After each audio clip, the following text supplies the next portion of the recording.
சதீஷ், இன்னைக்கு விஜயோட விருது வழங்கும் விழா நடந்துட்டு இருக்குல்ல, இந்த மாணவர்கள் மாணவிகளுக்கெல்லாம் விருது வழங்கும் விழா. ஆமா. அதுல வந்து பாத்தீங்கன்னா ஒரு மாணவி வந்து வேல்முருகனை தாக்கும்படி அளவில் மேடையில வந்து இவர் வந்து எங்க அண்ணா, எங்க அப்பா, நாங்க வந்து அதெல்லாம் நாங்க எதுவுமே நினைக்கல, அவரை வந்து நாங்க இப்படிதான் நினைக்கிறோம், உங்க வீட்டுல இருக்க பெண்ணை வந்து நீங்க அந்த மாதிரி பேசுவீங்களா, அந்த மாதிரி பேசக்கூடாது, அது தவறு அப்படின்னு சொல்லி கருத்து பதிவு செஞ்சிருக்காங்க. இல்ல, ஒரு மாணவர்களோட மத்தியில இன்னைக்கு இது வந்து சாதாரண விஷயமா இருக்கு. ஸோ வந்து அதுவும் தளபதி வந்து ஒரு பெரிய ஆக்டர், இன்னைக்கு எல்லாரும் கொண்டாடக்கூடிய ஒரு ஆக்டரா இருக்கும்போது, ஸோ அவர் வந்து ஒருத்தவங்களை வந்து டச் பண்ணும்போது எந்த விதமான எண்ணத்திலையும் டச் பண்ண மாட்டாருன்னு இது எல்லாருக்கும் தெரியும்.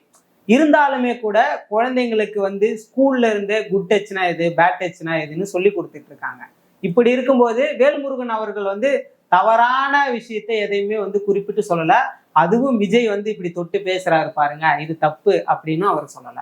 அவர் சொன்னது ஒரு விஷயம் என்னன்னா, எத்தனையோ பேரு விருது வழங்கும் விழா நடத்துறாங்க, விஜய் மட்டும் நடத்தல, ஒரு சாதி தங்க தலைவர் நடத்துவாங்க, எங்கெங்கேயோ இருக்கவங்க ஏதோ ஒரு சின்னதா ஒரு என்ஜிஓ வச்சு நடத்துறவங்க கூட இந்த மாதிரி விருது வழங்கும் விழாக்கள் நடத்துவாங்க. அப்படிலாம் நடத்துறவங்களும் கூட இந்த மாதிரி விஷயங்களை பார்த்துட்டு கை போடுறதோ, அந்த கையை பிடிக்கிறதோ, இந்த மாதிரி விஷயங்கள் பண்ணா அது கலாச்சாரத்தை சீரழிக்கிறது எந்த விதத்துல இருந்தாலுமே கூட அவங்களுடைய அந்த கற்புக்கோ அதுக்கு எந்த ஒரு பங்கமும் விளைவிக்கக்கூடிய அளவுல இருக்கக்கூடாது. ஏன்னா விஜய் அவர்கள் வந்து ஒரு ஆகப்பெரும் தலைவரா மாறக்கூடிய ஒரு இடத்த நோக்கி போயிட்டு இருக்காரு. ஸோ இதையெல்லாம் கடந்து போகக்கூடிய விஜய் அவர்கள் வந்து இதெல்லாம் ரொம்ப கான்சென்ட்ரேட்டிவா இருக்கணும்ன்றதை தான் அவர் வேல்முருகன் அழுத்தம் திருத்தமா சொல்றாரு. அதுலயும் வந்து வேல்முருகன் அவர்களுக்கு விஜய் மீது ஏதோ ஒரு வன்மமோ, விஜய் அவர்களுடைய வளர்ச்சி தன்னுடைய வளர்ச்சியை கெடுத்துருமோ அப்படிலாம் எதுவுமே கிடையாது. வேல்முருகன் அவர்கள் வந்து பண்ருட்டி தொகுதியில நிற்பாரு. பண்ருட்டி தொகுதியில எப்பயுமே ஜெயிக்கக்கூடிய ஒரு வேட்பாளர் அவர். அந்த தொகுதியில போய் விஜய் நின்று அவருடைய வெற்றி ஒன்றும் அவர் கெடுத்துட போறதில்லை. அதனால வேல்முருகன் அவர்கள் வந்து விஜய்க்கு மீது தாக்குதல் நடத்துற போறதும் கிடையாது. அவர் வந்து பொதுப்படையா பல்வேறு விதமான கருத்துக்களை தொடர்ந்து வைப்பாரு. வேல்முருகன்னாவே எங்கேயோ ஒரு சமூகத்தின் மீது இருக்கக்கூடிய ஒரு கருத்துக்களை தொடர்ந்து வைக்கக்கூடிய ஒருத்தராக தான் இருப்பாரு. அப்படி பொதுவா சொல்லப்பட்ட ஒரு விஷயம் இங்க திரிக்கிறாங்க. இந்த மாதிரி விஜய் மீது வந்து ஒரு வன்மம் எப்படி கொட்டப்படுகிறதோ அதே மாதிரி விஜய் மீது சொல்லப்படாத விஷயங்களும் இங்க வந்து விஜய் மீது கொட்டப்படுகிறது. இதை புரிஞ்சிக்காத அந்த டிவிகேல இருக்கக்கூடிய அந்த விர்ச்சுவல் வாரியர்ஸ்ல என்ன பண்றாங்க, விஜய் அவர்களை தான் சொல்றாங்க, விஜயை தான் குறிப்பிட்டு சொல்றாங்க, விஜய் அவர்கள் தான் இப்படி எல்லாம் பண்றாரு அப்படின்னு சொல்றாங்கன்ற மாதிரி இருக்கிறாங்க. இது முழுக்க முழுக்க யாருக்கும் புரிதல் இல்லாத ஒரு வண்ணமாக தான் பார்க்கக்கூடியதா இருக்குதே தவிர மற்றபடி அந்த குழந்தை பேசுனதே தப்பு இல்லை. அவங்க வந்து இங்க வந்து எங்க அண்ணனா தான் பாக்குறேன், எங்க அப்பாவா தான் பாக்குறேன்னு சொல்றாங்க. விஜய் அவர்களுமே அத்தனை பேருக்கு முன்னாடி அந்த மேடையில எல்லாரையும் அரவணைச்சு பாக்குறத அழகான ஒன்னாதான் இருக்கு. ஆனாலும் வேல்முருகன் இந்த மாதிரியான பார்வையில சொல்லலன்றதுதான் நம்மளால பார்க்க முடியுது. இதுக்கு முன்னாடி பாத்தீங்கன்னா அது விஜய் அவர்களை வந்து நீங்க வந்து அடுத்த காமராஜர் அந்த மாதிரி எல்லாம் பேசி ரொம்ப அவரை மன உளைச்சலுக்கு ஆளாக்கி வெளியில வீடியோ போட்டு தள்ளிட்டாங்க அது இதுன்னு சொல்லி. அதனால இவரு ஃபர்ஸ்ட் இன்னைக்கு வந்து பேசின ஸ்டார்டிங்லயே வந்து பாத்தீங்கன்னா, என்ன நீங்க 2026 இந்த காமராஜர் இந்த மாதிரி எல்லாம் வந்து கம்பேர் பண்ணி பேசாதீங்க, நீங்க வந்து உங்களுடைய ஆசிரியரை பகிர்ந்துக்கோங்க, அதோட உங்க அம்மா அப்பாவை வந்து பகிர்ந்துக்கோங்க, இங்க வந்து நீங்க அந்த அரசியலோ இதை பத்தியோ பேசாதீங்கன்ற வன்மத்துல சொல்லிட்டாரு. அந்த மாதிரி சொல்லும் பொழுது இவங்க மேலும் மேலும் அதையே வந்து மறுபடியும் ரிப்பீட் பண்ணிட்டு நீங்க வந்து விஜயகாந்த் அடுத்த வந்து புரட்சி தளபதி அப்படின்ற அளவுக்கு நிறைய பேசிக்கிட்டே இருக்காங்க. அதுவும் இல்லாம அந்த கூட்டத்துல இருந்த ஒரு மாணவியோட அப்பா பாத்தீங்கன்னா, நீங்க ஆல்ரெடி இங்க வந்து ஒரு தளபதி ஒருத்தர் இருக்காரு, அதனால நீங்க வந்து தளபதி கிடையாது, இன்னில இருந்து அந்த பேனர் போஸ்டர்ல எல்லாம் நான் ஒரு வேண்டுகோள் வைக்கிறேன், எல்லாரும் வந்து புரட்சி தளபதின்னு மாத்திருங்க அப்படின்னு சொல்லிட்டாரு. இதை கேட்ட நம்ம விஷால் என்ன பண்ண போறாருன்னு தெரியல. இருக்கிற ஒரு பட்டம் அதையே விஜய் பிடிக்கிட்டு போயிடுவாரு. இல்ல, இது வந்து நம்ம இப்படி பார்க்கும்போது இருந்தாலுமே கூட விஜய் அவர்கள் வந்து ஒரு விஷயத்துல தெளிவா இருக்கிறாரு. என்னன்னா, இது முழுக்க முழுக்க கல்வி சார்ந்து இருக்கக்கூடிய ஒரு விழா. இந்த விழாவை அரசியல் ஆக்கக்கூடாதுன்னு விஜய் ரொம்ப தெளிவா இருந்தாலுமே கூட அங்க இருக்கக்கூடிய இந்த மாவட்ட செயலாளர்கள், ஒன்றிய செயலாளர்கள் வந்து இதுக்கு தலையசைக்க மாட்டேன்றாங்க. நீங்க இதுக்கு முன்னாடி நடந்த அந்த கல்வி விருது வழங்கும் விழாவிலே பார்த்திருப்பீங்க.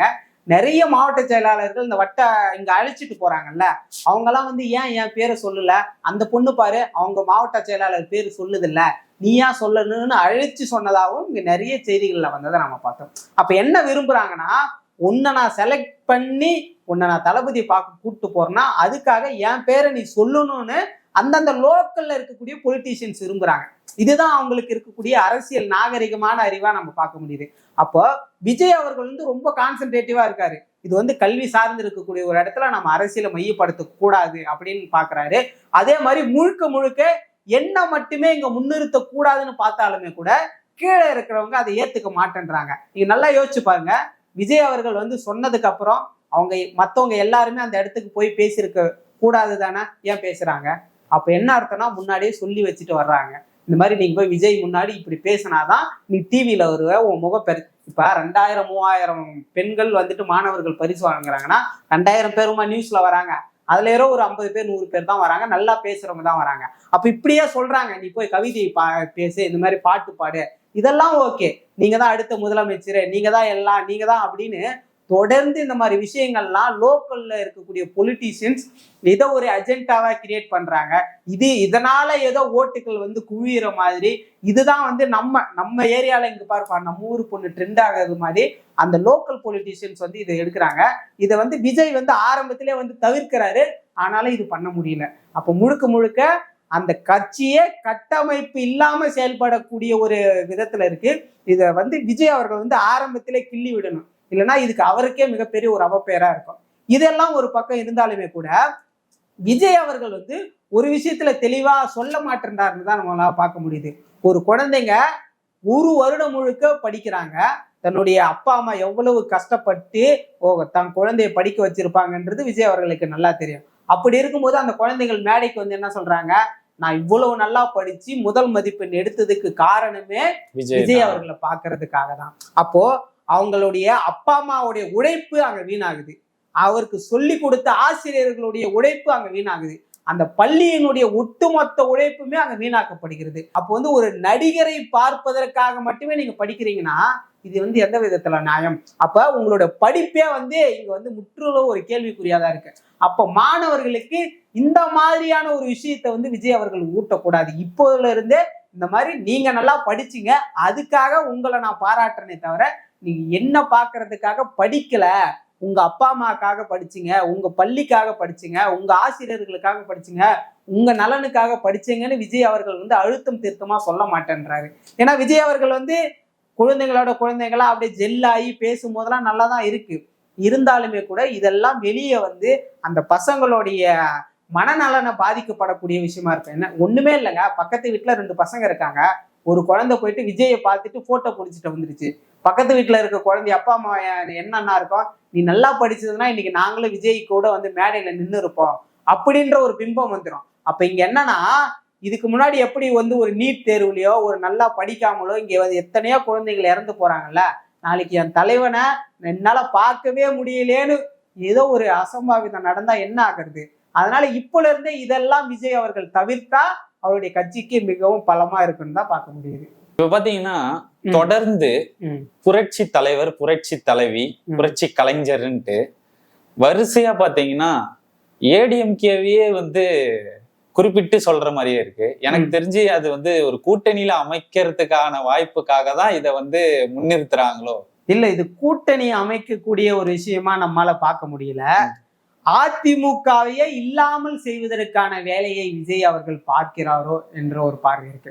அதுல வந்து புரட்சி தலைவர்னு சொல்றாங்க, அது வந்து எம்ஜிஆரை குறிக்கும், புரட்சி தலைவனா ஜெயலலிதா அவர்கள், புரட்சி கலைஞர் வந்து விஜயகாந்த் அவர்கள் குறிக்கும். இப்படியெல்லாம் பார்க்கும்போது அப்ப அதிமுக தேமுதிக என்ற இந்த 2 கட்சிகள் வந்து வலிமையான ஒரு கட்சியாகவும் ஒரே கூட்டணியில அங்கு வகிக்கக்கூடிய கட்சியாகவும் இருக்கு. அப்படி இருக்கும்போது இந்த கட்சிகளுடைய பிம்பம் வந்து எந்த அளவுக்கு தலை தூக்கி இருக்குன்னா, ஒரு பக்கம் எம்ஜிஆர், இன்னொரு பக்கம் விஜயகாந்த். இப்ப இவங்களுடைய பிம்பத்தை உடைச்சா மட்டும்தான் விஜய் அந்த இடத்துல இருக்க முடியும். அப்ப அடுத்த எம்ஜிஆர் விஜய், அடுத்த விஜயகாந்த் விஜய் அப்படின்னு இவங்க சொல்லும் பொழுது அந்த இடத்துல வந்து எம்ஜிஆர் இல்லைன்னா பரவாயில்ல, விஜயகாந்த் இல்லைன்னா பரவாயில்ல, எங்களுக்கு விஜய் இருக்கிறாரு அப்படின்ற ஒரு பிம்பம் வந்து இங்க தொடர்ந்து கட்டமைக்கப்படும். அதனாலதான் தொடர்ந்து எம்ஜிஆர் மாதிரியான ஒரு முக தோற்றத்திலையும் எம்ஜிஆர் மாதிரியான சில புகைப்படங்களோடு விஜயை வந்துட்டு ஒப்புமைப்படுத்தி பார்க்கறதுலையும் விஜயகாந்த் செய்த பல்வேறு நலத்திட்டங்களோடு விஜய் செய்யக்கூடிய சில திட்டங்களை வந்து ஒப்பிட்டு பேசுறதா இருக்கட்டும். இப்படி விஜயகாந்துக்கு மாற்று யாரு? விஜய் தான். எம்ஜிஆருக்கு மாற்று யாரு? விஜய் தான். அதே மாதிரி ஜெயலலிதா மாதிரியான ஒரு சில பாலிடிக்ஸ் இவர் பண்றாரு அப்படின்னு தொடர்ந்து அதிமுக தேமுதிக போன்ற ஒரு அஜெண்டாவை வந்து இந்த மாதிரி டிவிக்கு வந்து ப்ரொஜெக்ட் பண்றாங்க.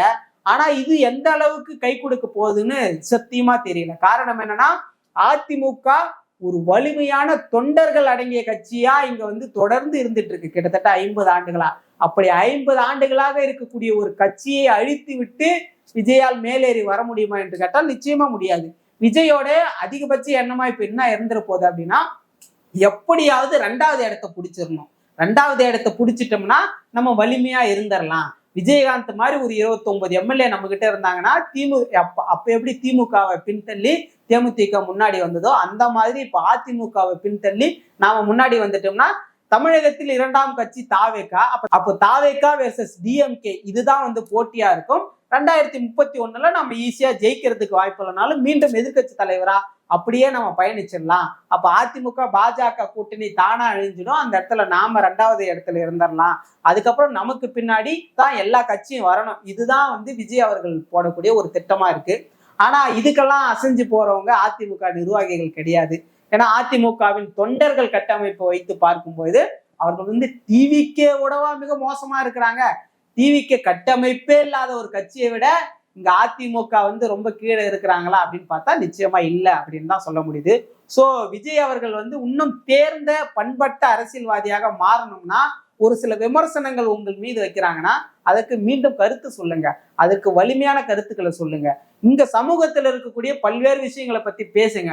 அதை விட்டு குழந்தைங்களை விட்டு பேச வர்றது, மற்றவங்களை வச்சு ஒரு பெரிய ஒரு பிம்பத்தை உருவாக்குறதுலாம் இது வந்து இந்த சினிமா மாதிரி ஒரு ட்ரீசராவோ ஒரு ட்ரெய்லராவோ வாவ் அப்படின்னு இருக்கும். ஆனா படம் வந்து அட்டர் ஃபிளாப் ஆயிடும். அந்த மாதிரி தான் 2026 விஜய்க்கு அமைந்துடும். ஸோ விஜய் அவர்கள் இந்த மாதிரி விஷயங்கள்லாம் ரொம்ப தெளிவா கையாண்டு 2026 தேர்தலை கையாண்டா ஏதோ ஒரு சில இடங்கள்ல ஜெயிக்கிறதுக்கான வாய்ப்புகள் இருக்கும். நன்றி சதீஷ். நன்றி.